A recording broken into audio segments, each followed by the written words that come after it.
boa tarde a todos. Eu sou a Glória, residente do segundo ano do programa de especialização. O meu artigo, então, vai falar sobre a disfunção energética na sepse. É uma revisão narrativa. Ela foi publicada, então, nessa revista Annals of Intensive Care, mesma revista de uns artigos de ontem que a gente teve na aula. Essa revista é o jornal oficial da Sociedade Francesa de Terapia Intensiva, o editor-chefe é Jean-Louis Tebout, alguns conhecem. Então, esse artigo vai falar sobre a disfunção energética na sepse, vai fazer essa revisão aí narrativa, trazendo elementos principalmente sobre a disfunção mitocondrial e as consequências disso nos diferentes sistemas orgânicos que a gente tem. Começando então, como é um artigo sobre sepse, ele vai trazer então essa revisão aí que todo mundo já sabe, né? A sepse, então, como uma disfunção orgânica ameaçadora à vida, num paciente que tenha uma infecção, e isso gera uma resposta desregulada do hospedeiro frente a ela. Isso vai liberar, vai fazer uma liberação aguda e massiva de hormônios do estresse e vai gerar, então, uma produção avassaladora de diversos substratos energéticos, em que mais proeminente a gente vai ver a glicose, ácidos graxos, aminoácidos e o lactato.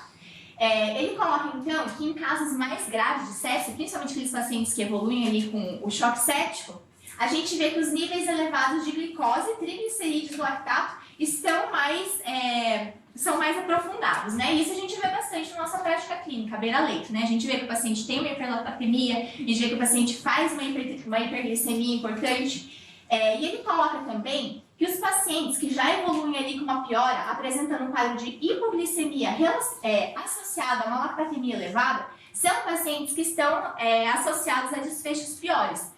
A gente vai ver que na sepse, ele vai aprofundar sobre isso, a gente tem esse quadro de hiperglicemia numa tentativa do organismo compensar a falta de energia, né? Uma tentativa de liberar bastante substrato energético para passar por essa situação de maior estresse.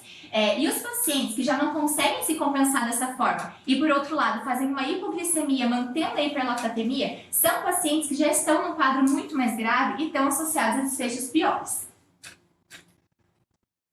Então, aqui ele começa falando, ele vai dividir em dois grupos, né? Os pacientes que fazem o quadro de infecção sem fazer a disfunção orgânica, né? Não são todos os pacientes que fazem sepse. Não é todo paciente que pega uma infecção que vai evoluir com quadro séptico. Então, ele divide entre os pacientes que fazem o quadro de infecção, uma pneumonia, que seja, e os pacientes que fazem a fase aguda da sepse ou mesmo choque séptico. E isso vai ter uma diferença substancial na mortalidade deles, né? A gente não vê infecções simples, autolimitadas, facilmente resolvidas na UTI. O que a gente vê, na maioria das vezes, são as infecções que evoluem com disfunção orgânica e com quadro séptico. E ele coloca, então, nesse estudo, ele vai colocar, vai pegar os pacientes saudáveis, né, que fazem o quadro de infecção sem disfunção orgânica e libera uma dose de endotoxemia, a mesma que é liberada no caso séptico, numa dose não letal, para tentar fazer um ambiente ali sepsis-like, para tentar simular o que acontece na liberação de endotoxemia no paciente séptico. E ele percebe, então, que existe uma alteração no metabolismo. Todo mundo tem o seu metabolismo basal, seu metabolismo celular, e no caso dos pacientes que fazem uma infecção, a gente aumenta o nosso metabolismo. Isso é uma resposta natural. Só que existe uma diferença no quanto a gente vai aumentar esse metabolismo. No paciente que não faz a disfunção orgânica, esse aumento no metabolismo basal ele é de cerca de 37% a 55%. Então, esse paciente consegue aumentar o seu metabolismo para conseguir combater essa infecção de uma maneira mais exacerbada do que o paciente que faz a disfunção orgânica. Então, existe alguma coisa que ele vai relacionar principalmente a disfunção mitocondrial que faz com que esses pacientes que estão sépticos não consigam elevar o seu metabolismo de uma forma mais satisfatória e que gere ali uma resposta melhor para ele conseguir combater essa infecção. Então, os pacientes que aumentam o seu consumo de oxigênio, que aumentam o consumo de ATP, que melhoram o seu metabolismo em cerca de 37% a 55%, são esses pacientes, né, geralmente que não fazem disfunção orgânica, mas que têm uma sobrevivência de mais de 90%. Então, são pacientes que morrem menos, né? Enquanto que os pacientes que estão sépticos, geralmente, eles incrementam o seu metabolismo em menos de 30% do valor basal. E isso não gera uma resposta satisfatória. Alguns, inclusive, não saem dessa fase aguda, que são aqueles que têm uma mortalidade ali acima de 10%. A gente não consegue estimar exatamente quanto é essa mortalidade, porque existem vários fatores relacionados. Mas ele coloca, então, né, que esses pacientes sépticos têm pouco ou zero aumento no consumo de oxigênio e no gasto de energia, mesmo sem ter uma hipóxia, mesmo sem ter uma hipóxia glicemia tecidual. Então, é aquele paciente que a gente vai ver lá, por exemplo, uma saturação venosa de oxigênio que está extremamente alta, de 80, mas a gente sabe que ele está com uma desóxia, a gente sabe que ele não está conseguindo utilizar isso adequadamente. Então, ele tem oxigênio, ele tem substrato, mas ele não consegue utilizar isso. Então, são pacientes muito mais graves, né? Ele já tem uma alteração ali mitocondrial que faz com que ele não consiga se utilizar do oxigênio e gerar o substrato energético para a função celular. Então, esses pacientes que têm um aumento diminuído no consumo de oxigênio, que não respondem ao aumento do oxigênio, você fornece mais oxigênio para ele, mesmo assim ele não consegue consumir a nível celular, eles são mais graves, eles têm piores desfechos. Então, ele coloca que a capacidade mitocondrial de gerar o ATP celular, ela está reduzida na sepse, né? Porque é na mitocôndria que tem a função primordial de gerar ATP. Então, essa capacidade reduzida faz com que esses pacientes não consigam utilizar adequadamente, tenham seus piores desfechos, então, a nível celular ali. Nesses casos, então, os pacientes, eles vão fazer uma priorização do gasto energético. Toda vez que a gente tem um insulto grave o suficiente para gerar uma resposta inflamatória exacerbada, o organismo precisa priorizar onde ele vai gastar energia, né? Então, existe essa priorização. A gente entra numa fase, os pacientes entram numa fase de anabolismo, né? Para quê? Para que ele prioritariamente preserve as suas células. A partir do momento que a gente está numa situação dessas, o organismo precisa pelo menos preservar a integridade celular. E quem consegue preservar a sua integridade celular, consegue reter o potencial de se recuperar numa falência de órgãos. Então, aqueles pacientes que conseguem pelo menos manter essa função primordial das células são aqueles que não fazem mais avanço celular, conseguem manter uma viabilidade do tecido para posteriormente eles conseguirem passar por uma fase de recuperação e sair dessa fase de disfunção de órgãos. E esses pacientes, então, que conseguem sair dessa fase mais aguda, conseguem entrar na fase de resolução, manter a sua integridade celular, são pacientes que entram nessa fase e têm uma mortalidade aí um pouco mais alta do que aqueles que não entram em sepse, mas que é maior do que aqueles que não saem da fase inicial. Então é isso, ele coloca que eles saem de uma fase de disfunção mitocondrial e atenuação metabólica para uma recuperação mitocondrial e um hipermetabolismo. Essa em si é a fase de recuperação ali. E essa capacidade ela é determinante, então, na recuperação e na mortalidade do paciente. Bom, com base nisso, então, pensando nisso, em tentar entender por que alguns pacientes entram nessa fase de sepse, por que alguns pacientes fazem a disfunção orgânica e a disfunção mitocondrial e outros não, ele vai ter alguns objetivos nesse estudo, então, de colocar uma visão integrada aí das principais alterações na utilização de substratos pelas células durante a sepse, né? Como que se modifica o nosso status ali no organismo para se utilizar do substrato energético. Colocar a questão do metabolismo mitocondrial, né? Qual a significância dela nesse processo. E colocar ali qual é a relevância fisiopatológica disso nos diferentes sistemas orgânicos e como que isso se manifesta nos principais órgãos aí do corpo. Ele vai colocar, então, que durante o estresse a gente tem algumas alterações metabólicas, né? Existe um hipermetabolismo que vai estar associado ao consumo de oxigênio aumentado, que a gente sabe, né? Existe um catabolismo de proteínas, isso pode se refletir, inclusive, no aumento da perda de nitrogênio urinário. Se a gente for dosar isso nos pacientes, a gente vai ver isso, mas a gente não dosa, porque não tem relevância pra gente. E vai ter um mecanismo muito importante, que é o de resistência insulínica, que ele vai frisar bastante. Então, aqui, esse infográfico, não sei, essa imagem, ele começa colocando, então, a partir do momento que a gente tem um patógeno, né, que entra no organismo do paciente, que gera, então, um dano celular, então, entrou lá o acinetão do paciente, começa, então, uma reação inflamatória, né, aguda, recrutam-se ali as células de defesa, começa esse processo, prolifera, diferencia a ativação de células imunes, a gente vai ter essa repriorização da síntese proteica, a gente vai tirar alguns processos menos essenciais para a célula, eles não vão ser priorizados nesse momento. Para priorizar pelo menos a integridade das membranas celulares, o objetivo do organismo é manter as células intactas, manter as células inteiras. Então, para isso, ele pode deixar de fazer determinadas funções. Então, a gente vai ver isso como consequência de disfunções nos órgãos, né? Para manter pelo menos a célula íntegra. A gente vai ter aumento do consumo de ATP, a gente vai ter liberação de citocinas pró-inflamatórias, a gente vai ter aumento dos hormônios contrarreguladores.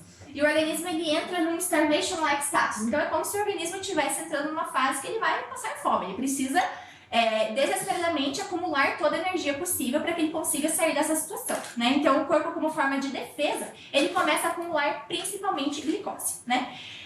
Por isso a gente vê essa hiperglicemia. São vários mecanismos que juntos fazem com que o paciente junte toda a glicose possível, porque é uma tentativa de o corpo fazer com que a gente consiga utilizar isso e permita ter energia celular.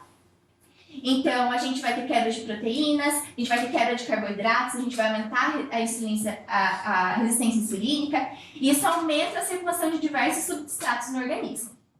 Então, aqui a gente pode ver principalmente os mecanismos que vão agir ali no aumento da glicose. A gente vai ter o aumento do glucagon, a gente vai ter o aumento da produção endógena de glicose, a gente vai ter o aumento da resistência insulínica, a gente vai ter a gliconeogênese, que vai determinar principalmente a hiperglicemia.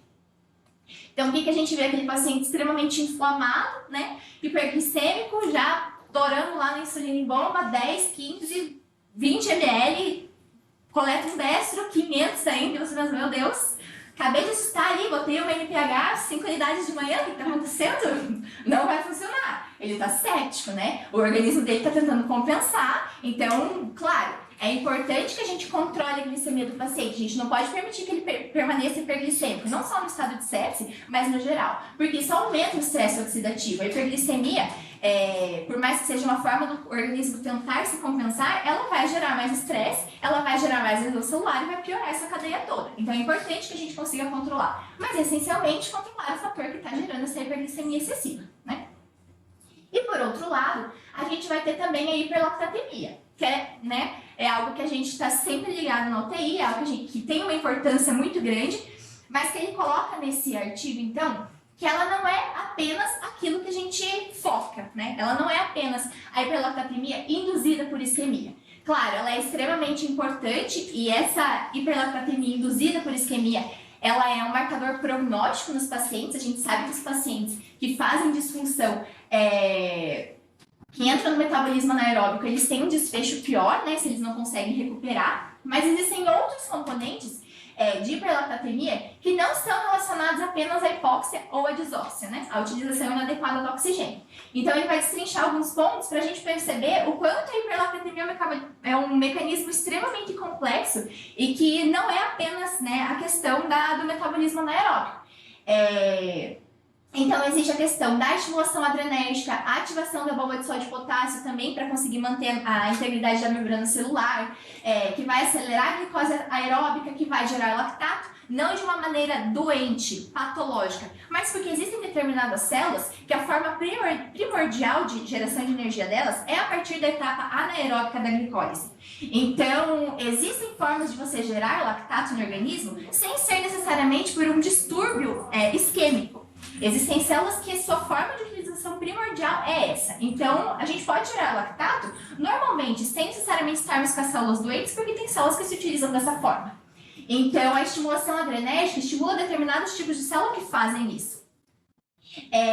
Então, ele coloca também a questão da utilização perturbada de oxigênio, né, que vai gerar o ânion superóxido, que vai reagir com nitrito, que vai gerar as espécies reativas de oxigênio, que vai gerar mais dano no DNA, vai gerar mais lesão endotelial.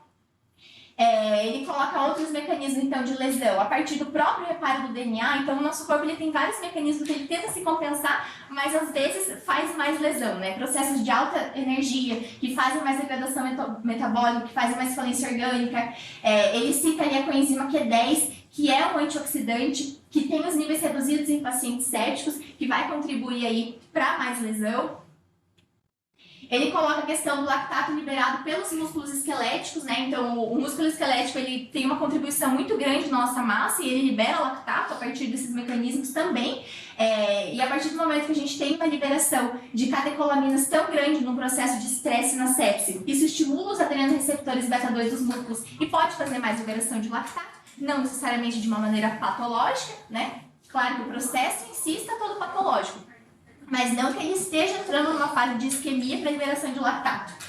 Ele coloca que o pulmão ele pode se tornar um produtor de lactato, a questão da região esplâncnica consumir o lactato para fazer a captação de glicose, entrar no ciclo de Cori e gerar mais glicose.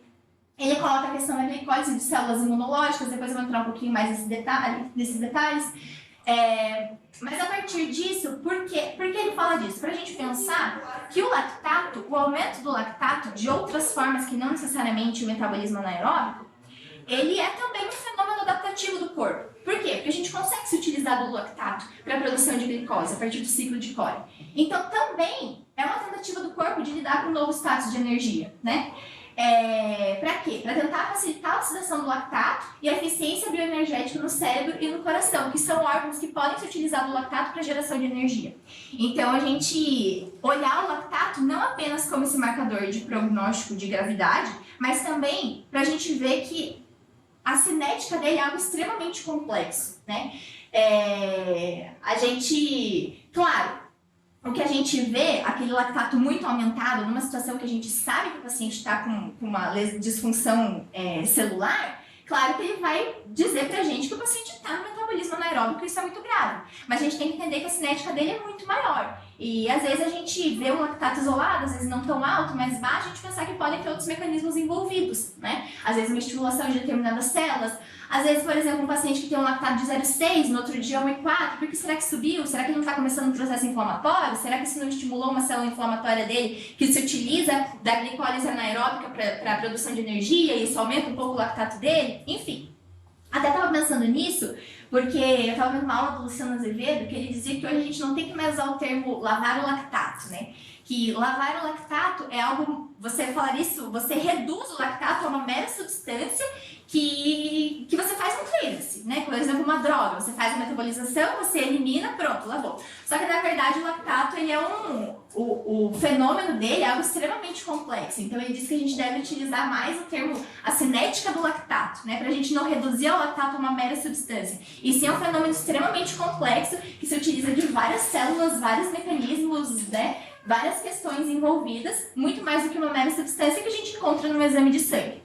Claro que nunca vai ser mais legal do que falar lavar o lactato, né? Que é uma expressão muito boa. Mas, pra gente pensar de uma maneira mais aprofundada. Bom, então voltando aqui.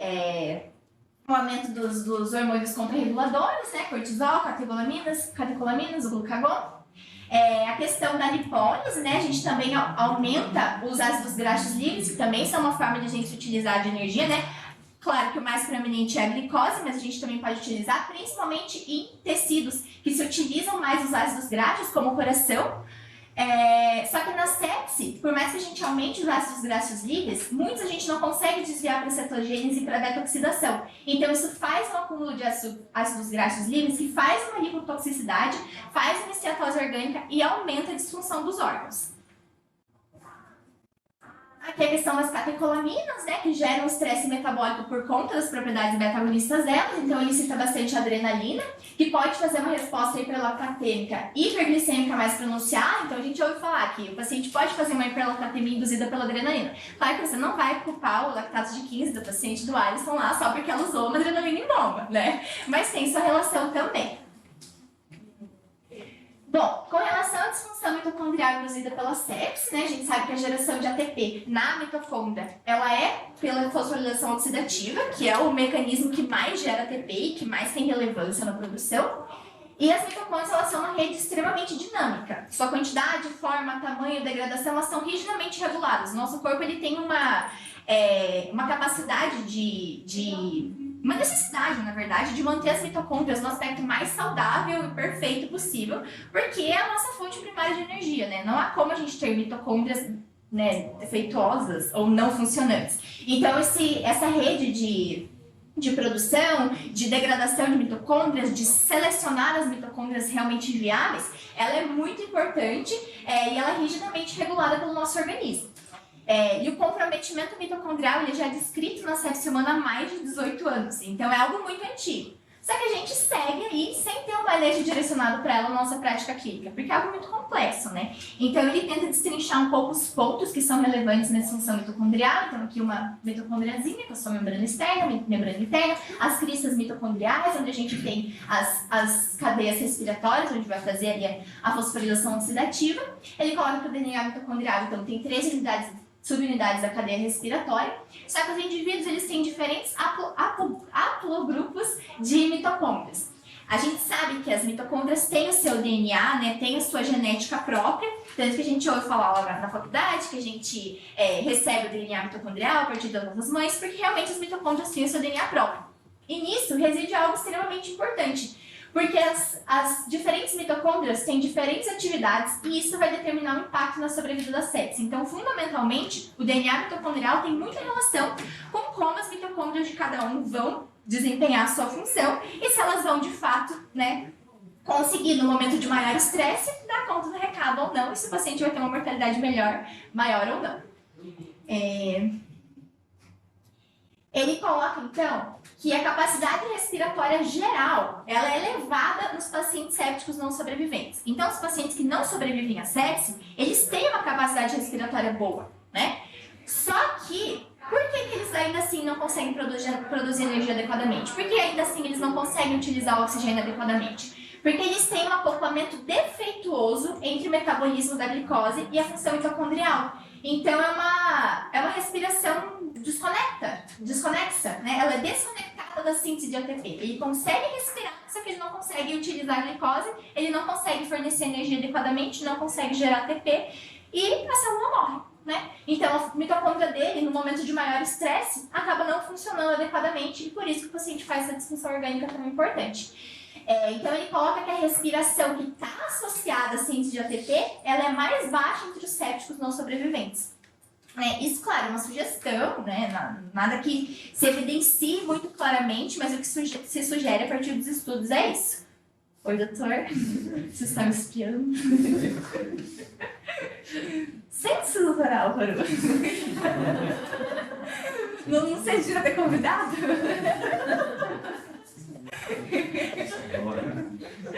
Deixa eu vergonhar.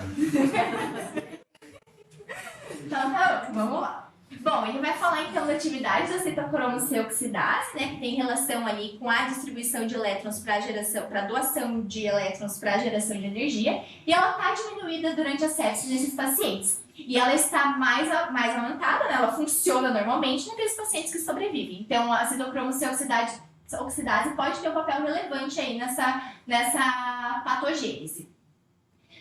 E alguns estudos eles vão sugerir um comprometimento da biogênese mitocondrial nos pacientes mais graves, ou seja, aquele processo de fissão, de fusão, que serve para a gente manter apenas as mitocôndrias mais viáveis, podem estar desregulados nos pacientes que evoluem mal, que são mais graves, né?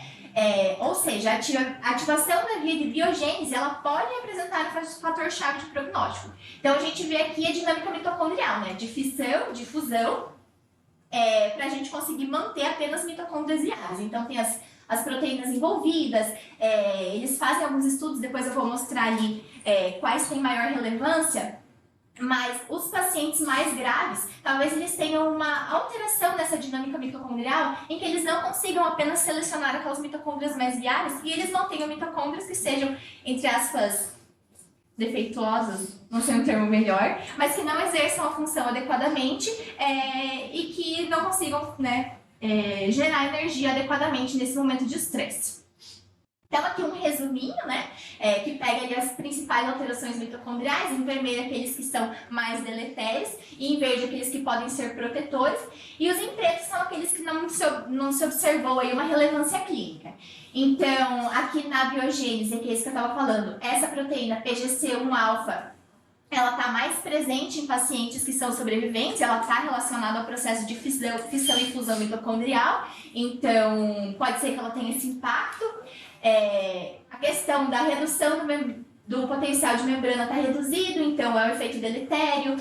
No metabolismo, aquele desacoplamento entre a capacidade respiratória para a produção de ATP, então os pacientes que têm esse desacoplamento, eles morrem mais, né, porque eles não produzem energia adequadamente. Aqui nos haplóticos, no DNA mitocondrial de cada um, né, na Europa eles viram que os haplótipos JT, H estavam associados a uma maior atividade do complexo respiratório, né, espero que a gente tenha esse haplótipo. No R na Ásia, que mais que tem de importante aqui? Com relação à morte celular, então, também relacionada ali ao processo de fissão, essa proteína BCL2 pode estar aumentada ali e relacionada à mortalidade celular.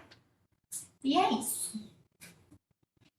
Aqui, então, ele vai falar um pouco mais das células inflamatórias, aquele mecanismo que eu estava falando antes. Então, a partir de uma inflamação, a gente tem uma resposta das células imunes que é dinâmica, né? A gente tem um insulto, a gente recruta células imunes e o nosso organismo faz uma adaptação metabólica para tentar manter uma defesa suficiente, né, do nosso organismo. Então, aqui ele vai mostrar as diferentes formas com que as nossas células de defesa produzem energia. Por exemplo, os granulócitos, os macrófagos M1, que são os da primeira fase ali de inflamação. Eles têm poucas mitocôndrias e a glicólise, a parte anaeróbia da glicólise, ela é fundamental para a gente conseguir formar aquelas armadilhas extracelulares de neutrófilos. Então aqui são células que naturalmente a forma de produção de energia delas já é a etapa anaeróbica da respiração celular. Então elas já produzem lactato normalmente porque essa é a forma de geração de energia delas. Então é isso, às vezes o paciente está produzindo um lactato um pouco mais aumentado, mas simplesmente porque ele está num processo de ativação de células inflamatórias por conta de um insulto que aconteceu. Não necessariamente isso é algo patológico, né? É um fenômeno que está acontecendo ali pela própria característica de geração de energia dessas células. Então, aqui os linfócitos T, ele coloca que os não estimulados, a principal é na cadeia, na fosforilação oxidativa, mas que os linfócitos T ativados eles se dividem em subpopulações. E os linfócitos T efetores também vão estar relacionados à produção de ATP a partir da glicólise anaeróbica, também podendo gerar um pouco mais de lactato. Enquanto que os reguladores e os de memória, eles vão participar aí do processo completo aí na fosforilação oxidativa. Então, aqui é uma tabela que vai começar a resumir algumas das principais alterações que a gente vê nos órgãos por conta da sepse. Aqui das células imunes, é isso que eu falei mais ou menos, né? Então, é um sistema orgânico que tem uma plasticidade um pouco melhor, mas que ele consegue agir um pouco melhor mesmo no metabolismo anaeróbico, mesmo na disfunção de utilização do oxigênio, porque as células principais, aquelas primeiras que chegam, a primeira linha de defesa, elas já são acostumadas a fazer o metabolismo anaeróbico. No cérebro, então, o cérebro é um tecido que tem 2% da massa do nosso corpo, mas que ele utiliza 20% do nosso ATP. Então, é um órgão que tem uma demanda energética muito importante. Então, é um órgão que sofre muito, não apenas com a falta de energia, e esse é um dos mecanismos que a gente vê a encefalopatia na sepse, por conta da falta de ATP, né? A gente tem uma produção diminuída, e isso leva a uma encefalopatia, mas a gente também tem as próprias adaptações ali do organismo para tentar gerar energia nesse processo. A gente vai ver que todos os órgãos, né, exceto algumas células imunes, vão se utilizar da fosforilação oxidativa para conseguir gerar energia, né? Isso é geral. Então, todos os nossos órgãos vão sofrer a partir de um processo de disfunção, de desóxio. Então, o cérebro precisa muito de ATP. A partir do momento que a gente não consegue essa geração efetiva, tenta desviar isso a partir da glicólise anaeróbica, da etapa anaeróbica dela, isso gera muito menos, não vai dar energia suficiente, a gente acaba tendo que desviar a nossa função para apenas a manutenção do potencial de membrana, para a manutenção das membranas celulares, e isso faz com que algumas funções do cérebro sejam desligadas, e isso vai gerar as reações que a gente vê. O paciente entra em delírio, o paciente entra em coma, porque gradativamente vai desligando, por conta da falta de energia mesmo, né? A gente tem que priorizar uma ação, e a priorização vai ser manter a célula minimamente viva e depois tenta ver o que faz. Então isso tem relação com a disfunção mitocondrial, né? Com a piora da produção de ATP. Eu vou falar mais uma coisa sobre isso. Sim, e a própria geração de radicais livres também vai fazer mais dano, a própria hiperglicemia também vai fazer mais dano, a própria toxicidade dos substratos que são gerados aí no processo séptico também vão fazer uma toxicidade cerebral. Então tem vários mecanismos aí que vão gerar essa disfunção e que se assemelham nos diferentes sistemas orgânicos que a gente tem. No coração, então, também é um órgão que consome muito ATP, só que diferente do cérebro, que está muito mais focado na fosforilação, na oxidação da glicose, que vai para a fosforilação oxidativa, o coração faz mais oxidação de ácidos graxos. Isso vai ter muita relação com aquela toxicidade pelos lipídios que a gente comentou no começo da aula, né? Então, o coração oxida muito a partir ali do ciclo de Krebs. 60% a 100% da geração de energia do coração vem da fosforilação oxidativa, da oxidação de ácidos graxos. Então, a partir do momento que o organismo já não consegue lidar com esses ácidos graxos livres, diminui-se a cetogênese e acumula-se esses ácidos graxos, eles começam a fazer disfunção endotelial, isso começa a fazer mais lesão, mais miocardia e mais disfunção do órgão. A própria falta de ATP também faz com que o órgão desvie a sua atividade. No cérebro, a gente vai vendo que o paciente vai ficando mais rebaixado. No coração, as proteínas do sarcômero vão começando a funcionar menos, né? Como uma forma de tentar preservar aquele ATP que restou. Isso faz com que a contratilidade miocárdica diminua, né? Por conta dessa tentativa do órgão preservar as suas células e diminuir algumas funções não essenciais para ele, né? Nesse processo. Nos rins, então, a gente vê a mesma coisa, é um órgão que também tem um consumo de ATP muito importante, né? A reabsorção tubular nas células do túbulo endotelial também são muito dependentes da fosforilação oxidativa, então a gente vê que a adaptação na sepse vai ser a diminuição da síntese proteica, o aumento da gluconeogênese, e a gente vê que ela também desviando ali a sua função, desligando atividades não essenciais, vai acabar perdendo função renal, diminui a reabsorção e o paciente faz a injúria renal. E algo muito interessante que eu vi é que eles falam do diafragma. O diafragma, ele é um órgão que o seu metabolismo basal também tem um consumo muito alto de ATP. Por quê? Porque ele está sempre numa contração rítmica contínua, né? O diafragma é um órgão que está sempre ali se movimentando diretamente relacionado à nossa respiração e que tem uma dependência de energia muito importante. Então, quando a gente vê no quadro séptico, o paciente começa a perder essa capacidade. Então, o paciente pode ter uma fraqueza muscular, pode evoluir para uma fraqueza da musculatura, que pode ter relação, a gente vê ali, uma disfunção respiratória, né? O paciente não está respirando direito, começa a evoluir para uma piora respiratória, a gente pensa, falência pulmonar, tem que ser entubado. Mas isso também tem relação com o diafragma, a gente não pensa muito nisso, né? A fraqueza que o paciente faz numa síndrome, né, pós-sepse, que não desmama do ventilador, que tem uma fraqueza, claro, isso tem relação com o tempo de ventilação mecânica, tem relação com a perda muscular que o paciente tem ali ao longo do tempo de sedação, bloqueio neuromuscular, mas existe uma consequência que é o diafragma perder a sua força a partir do processo de sepse, né? Tudo isso tem consequências para o organismo. A recuperação ela não é de uma hora para outra. Um paciente que faz uma disfunção neurológica na sepse, ele pode progredir, por exemplo, uma demência que ele já tinha, ele não vai recuperar 100%, né? Inclusive, os pacientes que fazem mais delírio, que evoluem com disfunção neurológica mais grave no processo de sepse, o prognóstico neurológico dele é mais reservado futuramente, porque é muito difícil a recuperação, né? Então, essa alteração orgânica do diafragma, ela é determinante também na fadiga que o paciente vai fazer e na disfunção muscular, que vai piorar ali desmame ventilatório, que vai piorar a parte respiratória dele futuramente na sua recuperação. E a questão do fígado também, né? Que também alto consumo de ATP, que durante a sepse vai aumentar muito sua gluconeogênese, ele é um determinante nisso, né? Mais ou menos na mesma linha do que a gente estava falando. Bom, então ele coloca, para concluir, que as alterações sistêmicas e específicas dos órgãos na bioenergética e no metabolismo vão caracterizar a fase aguda da sepse ou do choque séptico, né? As alterações no consumo de oxigênio, os níveis elevados dos substratos, o prejuízo na oxidação lipídica, tudo isso está associado às disfunções orgânicas que a gente vê, os desfechos desfavoráveis na internação da UTI, cada órgão possui especificidade, né? Mas tudo isso tem essa relação. E que entendimentos recentes na utilização de substrato e disfunção mitocondrial podem ser um caminho para novas abordagens diagnósticas e terapêuticas. Mas tudo ainda é muito caminhando, né? A gente pode tentar entender o que está acontecendo, a gente pode ver que tem uma alteração na disfunção mitocondrial, mas aí, o que a gente faz com isso, né? O que a gente faz com essa informação?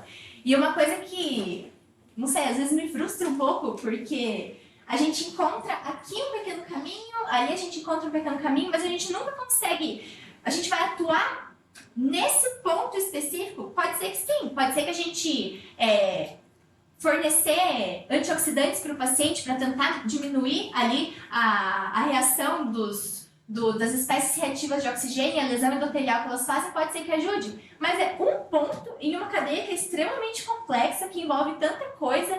Então eu sinto que parece que a gente descobre muita coisa, percebe muito do que influencia no processo estético, a gente descobre vários possíveis caminhos, mas a gente não consegue avançar muito, né? Porque agir em um pequeno espaço, né, em uma pequena porção, parece não ser muito efetivo. Tanto que existem vários estudos, né? Existem estudos da gente fornecer antioxidante para o paciente, o próprio Varnes, enfim, mas que na prática não muda a mortalidade, não muda desfecho, né?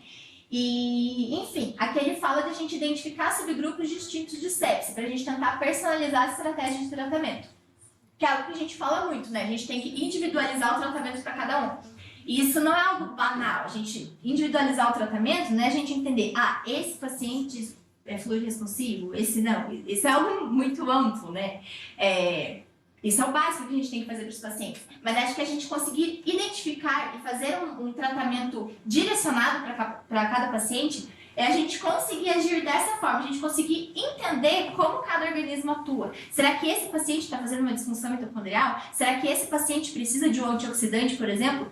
Só que é muito difícil. Não sei se a gente vai chegar nisso, conseguir individualizar dessa forma para conseguir atuar em cada submecanismo fisiopatológico de cada paciente, mas que acho que, enfim, a gente tende a avançar cada vez mais para conseguir pelo menos ter um norte sobre isso e conseguir dar um tratamento mais direcionado nessa parte.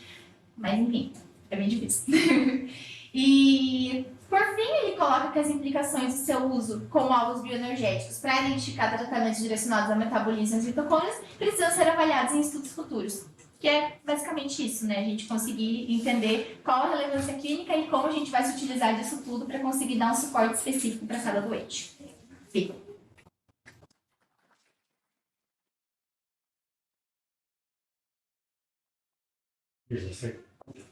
Deus fez um... Essa? Mês aí, desaparecida, estava onde? No Rio? Rio?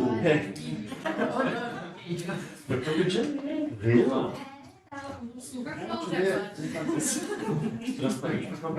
de brilhando do sol. Mas Deus colocou um feriado na terça e na quarta na semana que vem.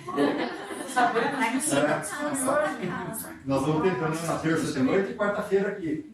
Tá sabendo ou não? Tô sabendo. Né? Quando Deus faz alguma coisa, o diabo corre atrás. Não, o diabo sou eu, corre. Se vê daqui a 15 dias. Você se encontra com essa etiqueta. Eu tô sentindo inteira. Você quer essa etiqueta aqui? Quando eu lá no olho ali,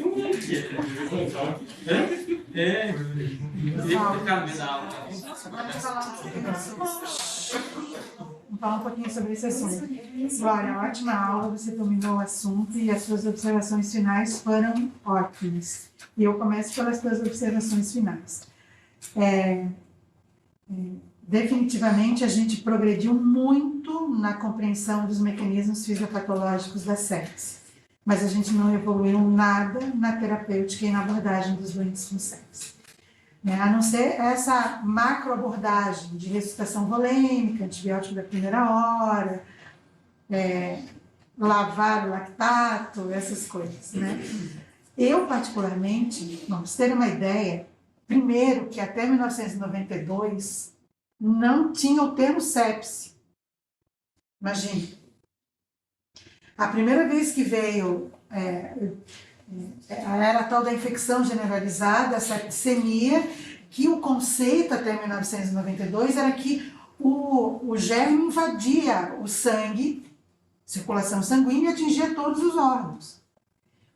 Foi assim que eu fiz residência de nefro e fiz, enfim, né, comecei a trabalhar em terapia intensiva em emergência. Em 1992 é que veio o conceito de sepse grave, choque séptico, com Roger Bonn. Em 1988, que não é do tempo de vocês, quando o Tancredo Neves, já ouviram falar pelo menos, né? Quando o Tancredo Neves foi presidente, era candidato, né? Ia assumir, né?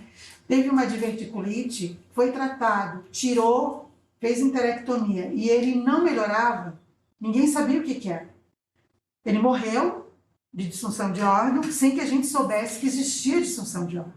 Então, se eu via na mídia, mas tiraram, trataram, o germe identificado na hemocultura ok, está coberto pelo antibiótico e ele descendo a rampa e morreu.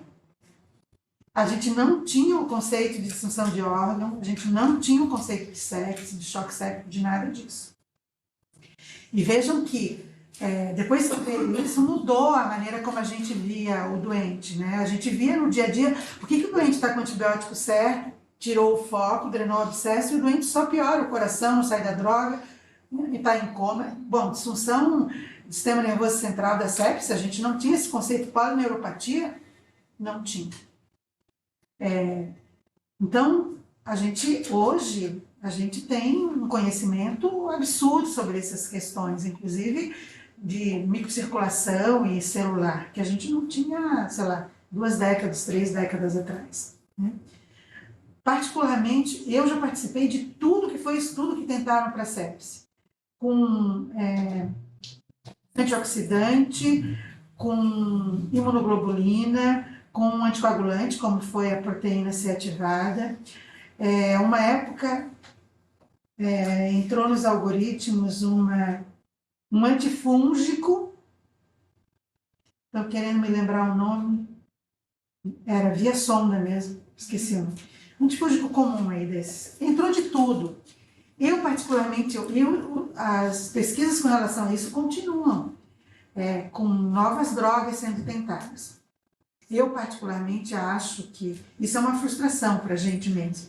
Eu acho que não há como você ter uma medicação que aborde toda a fisiopatologia e os mecanismos. Não tem como. Você bloqueia uma coisa, tem a outra. É muito complexo. Essa droga que vai tratar a disfunção de órgão, ela não virá, na minha opinião. Eu acho que o que virá, eu acho que isso já está cada vez mais bem definido, não tem sepse / disfunção de órgão quem quer, só quem pode. Acho que existe uma determinação genética para isso, como tem alguns tumores, enfim. E talvez essa identificação prévia e manipulação genética consiga evitar, talvez, toda a cascata que vem depois. Eu acho que essa é uma linha de investigação que está vindo cada vez mais forte, assim. Você começa lá na gênese e evitar todo o processo que vem depois. Acho que isso é possível. Agora, você conseguir abordar tudo que acontece, eu acho que é impossível, é improvável, eu acho que isso não vai acontecer. De fato, o que a gente faz hoje? Faz só a macro do doente com sepse, choque séptico, né? Então, vocês sabem que o conceito também mudou com a vinda do Flixofa em 2016, saiu o choque séptico, sepse grave, hoje sepse é só quem tem disfunção, né? Isso já mudou um pouco, e veja, de 92 a 2016, né? Todo mundo que chegava no hospital com taquicardia, taquipneia, ele tinha sepse. Às vezes era uma amidalite, que o doente tinha taquicardia e febre, e ele era um doente com sepse. Então a gente não conseguia fazer estudos de mortalidade, nada, porque tinha a sepse da amidalite e a sepse do doente com bronquopneumonia. Né? Então já melhorou bastante essa redefinição desses doentes, né? Agora, voltando para o que é prático do dia a dia, né? O que a gente faz? Bom, nesse caminho também veio a Surviving Sepsis Campaign, que teve alguns ajustes, mas que não mudou nada desde a sua primeira edição no global. E ela é baseada na ressuscitação volêmica e antibiótico de primeira hora. Hoje se faz o pacote de 3 horas, né? Mudou, antes era pacote da primeira hora, pacote da sexta hora, e hoje a gente faz um pacote de 3 horas, que é o que a gente faz efetivamente para esses doentes.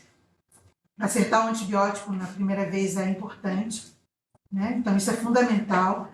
Há uns anos atrás saiu uma meta-análise de um brasileiro, que foi apresentada num congresso europeu, que de todos os itens do pacote, aquele que tinha mais relevância era o antibiótico da primeira hora, do ponto de vista da mortalidade, mais do que a ressuscitação. E eu acho que, infelizmente, é uma coisa que a gente faz mal, falando dos nossos serviços. Primeiro, a gente demora para fazer o diagnóstico de sepse, principalmente na UTI. E segundo, que quando a gente não faz antibiótico da primeira hora, porque a gente prescreve, não avisa a enfermagem, e eles aprazam o antibiótico para 2 horas da tarde, 4 horas da tarde, 5 horas da tarde. E você faz o diagnóstico, tem que fazer naquela mesma hora, mais o aprazamento que vem depois. E isso a gente faz mal. Acho que o Brasil inteiro faz mal, porque a gente vê os resultados do ILAS, que é um programa que os hospitais podem se credenciar, né, naquele programa de acompanhamento, e você preenche lá acompanhamento prospectivo desses doentes. A gente já fez parte desse projeto, e tudo que aparece lá de todos os hospitais que estão vinculados ao programa do ILAS, o pior resultado é o antibiótico, a adesão ao antibiótico da primeira hora. Isso é um problema nacional, né? Então, eu acho que a gente faz mal isso. A outra questão que eu acho importante que a Glória colocou é a questão da identificação do lactato. O lactato, hiperlactatemia por metabolismo aeróbico e anaeróbico. O que a gente tem que fazer, daí vem uma pergunta. Nossa ressuscitação, né, que a gente falou tanto antes, ontem, é muitas vezes baseada num lactato que está alto, né? E a gente vai ressuscitar.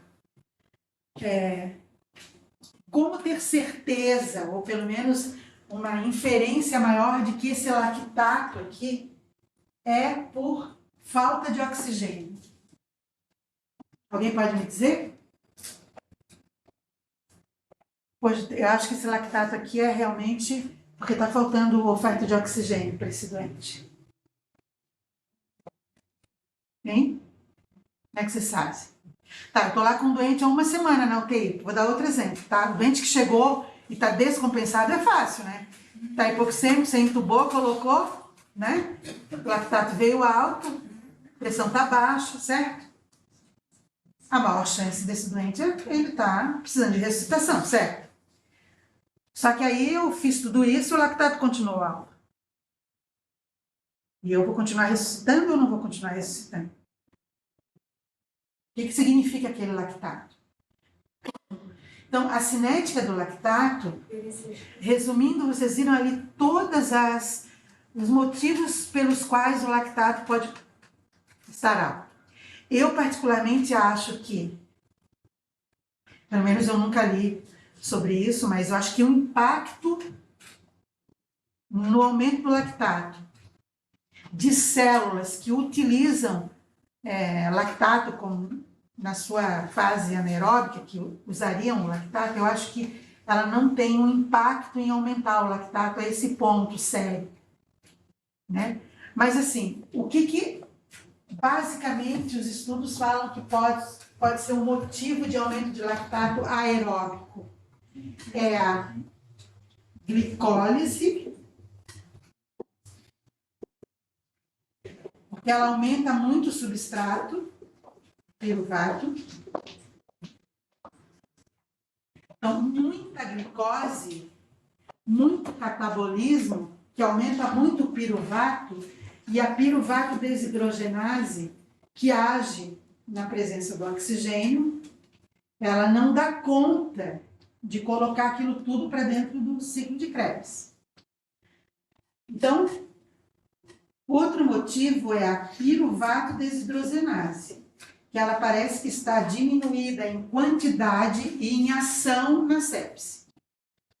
Então, excesso de glicólise mais alteração da piruvato desidrogenase é causa de hiperlactatemia aeróbica relacionada à sepse. Daí as outras são adrenalina, que vocês já viram, beta-2, enfim, outras. Mas a própria sepse, basicamente, é esse mecanismo principal. Bom, então eu tenho um doente que não saiu da droga vasopressora, porque ele está vasodilatado, tá? E ele continua com lactato alto, mas eu já ressuscitei esse doente, ele não está mais na fase aguda. Às vezes ele está até urinando. Então, veja, gente, um lactato isolado, que não tem acidose metabólica, que melhorou a oligúria, o doente aumentou o nível de consciência, ele estava... Esse não é um lactato de metabolismo anaeróbio. Então, nessa hora, vocês têm que pegar o lactato e observar as outras critérios, presença de outros sinais de anaerobiose. Se o BIC está normal, diurese preservada, consciência preservada, baixou a relação PO2 e FO2, isso aí não é anaerobiose, não vou precisar ressuscitar. Então, não usem só essa variável, vocês precisam usar o conjunto de variáveis da presença ou não de anaerobiose. Tá? Bom, a outra coisa que eu acho que ajuda a raciocinar o prognóstico do doente, que eu não sei se vocês usam muito, eu não acompanho mais o dia a dia, assim, né, da beira do leito, para saber como é que isso está, mas é a saturação venosa central de O2. Eu adoro a saturação venosa central de O2, porque ela te dá muitas dicas, muitas, sem que você precise de um monitor de débito cardíaco, né? Então, um doente que vem com uma saturação venosa central de O2, agora estou falando uma sepse, porque é o mais comum disso acontecer, que tem uma saturação venosa central de O2 acima de 70%, que tem um lactato alto, é aquele doente que a célula hibernou, tá? Célula hibernou, aquilo que ela falou da célula, ela começa a se preservar para manter a integridade celular, para não morrer a célula. E aí começa a disfunção de órgão, porque a prioridade daquela célula é sobreviver, fazendo a função mínima. E assim vai. Quanto mais o órgão precisa de oxigênio, mais ele vai ficar disfuncional antes. Se vocês olharem na extração de oxigênio dos diversos órgãos, ela é diferente, porque aquela que a gente mede aqui é uma média, né? Mas o órgão que menos precisa de oxigênio é qual? Alguém sabe? Para sobreviver. É o rim. Se você pegar a saturação venosa central do rim, ela é acima de 80%. Por isso que o rim fica disfuncional lá na frente. Ele é o último órgão que você pede, porque ele precisa de pouco oxigênio. Por isso que a gente diz que um doente que vem já com disfunção renal, necrose tubular aguda, que não é por hipovolemia, que é a disfunção da sepse, esse doente ele já está, ou ele é muito grave, porque o insulto da sepse foi muito grave, ou porque ele já está há muito tempo séptico, já perdeu até o rim. Porque ele é o último a perder. Porque ele precisa de pouco oxigênio. Então tem um sentido também na perda dos órgãos todos. A gente, se vocês olharem o SOFA, isso eu já fiz no trauma e agora a gente está vendo nos doentes com Covid, a maioria dos doentes tem disfunção respiratória. Uma das primeiras que tem. 70%, 80%, 90% dos doentes. Agora, a disfunção renal é lá para trás. É claro, isso pode mudar se tem muito diabético, se tem muito doente já com lesão renal prévia, mas estou falando de maneira geral num rim normal. Então, se você tem um doente com saturação acima de 70 e com disfunção lactato alto ou acidose metabólica, base excess muito ruim, esse doente, ou o insulto foi muito grave, ou ele já está séptico há muito tempo. E ele já tem célula hibernando. Bom, aí, nessa circunstância, a saturação venosa central, ela também pode servir como um alvo de ressuscitação.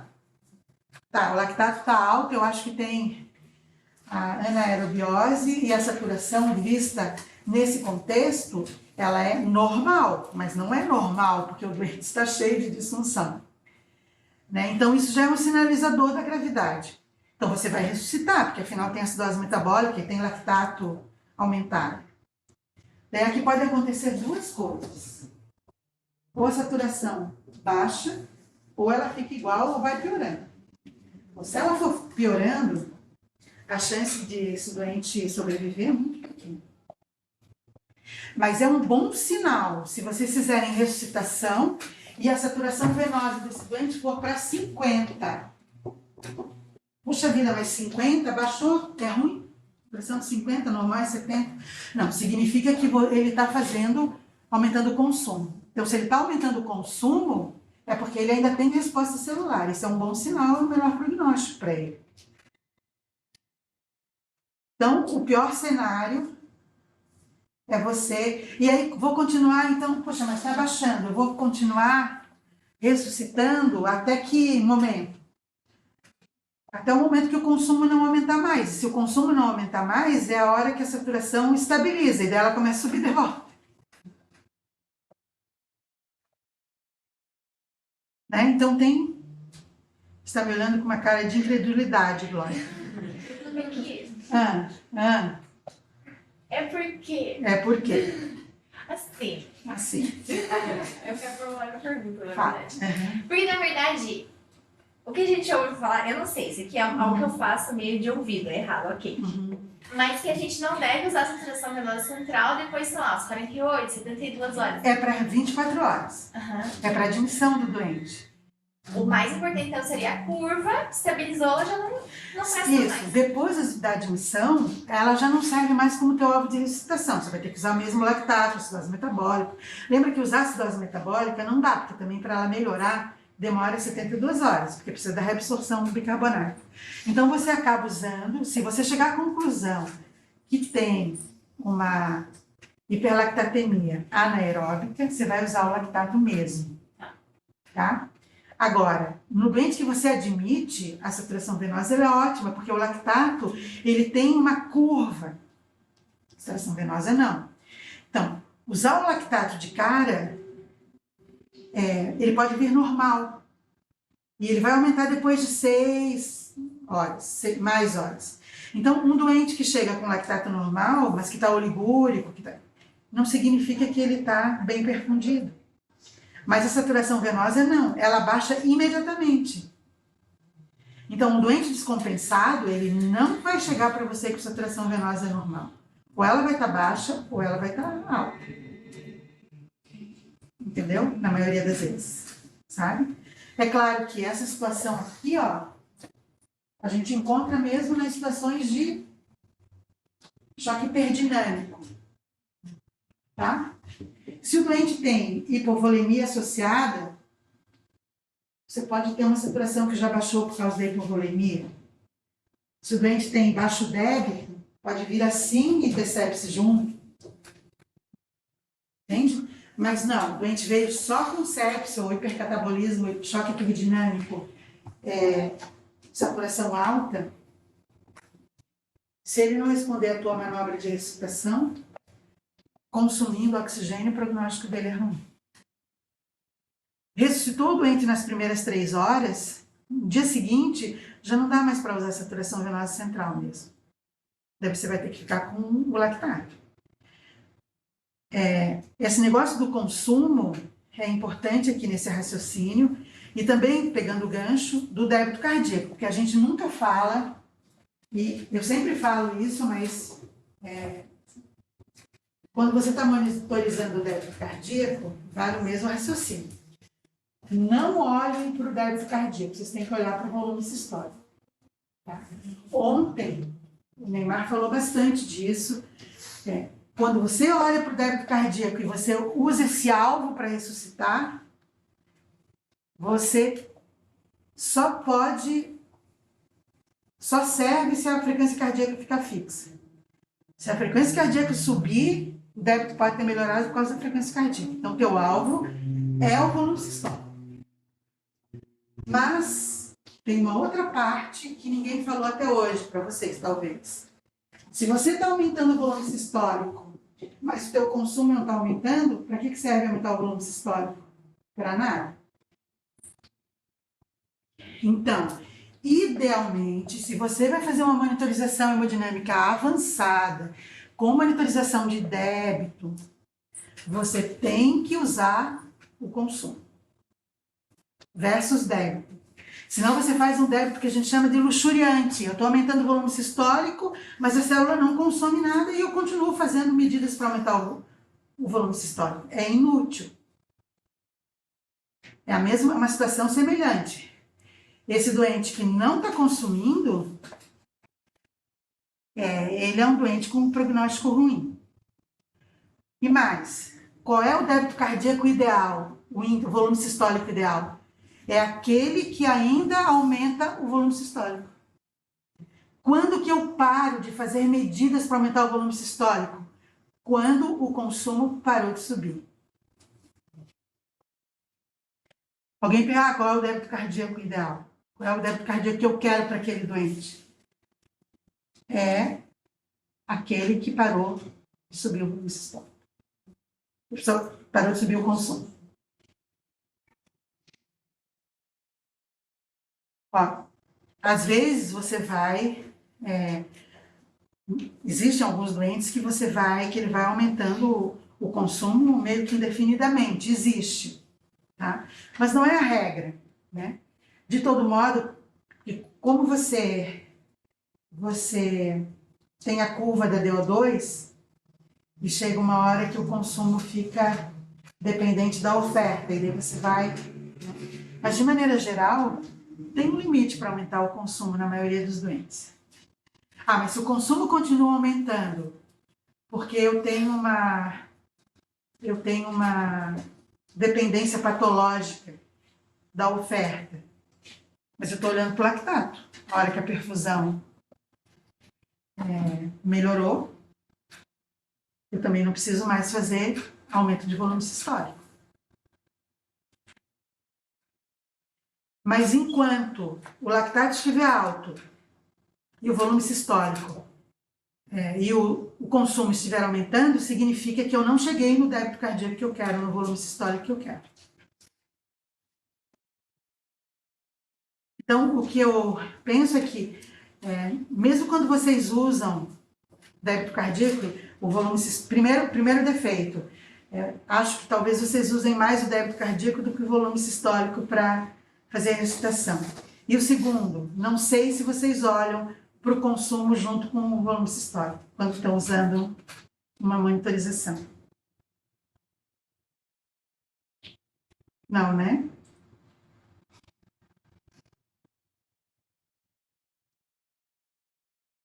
Ok?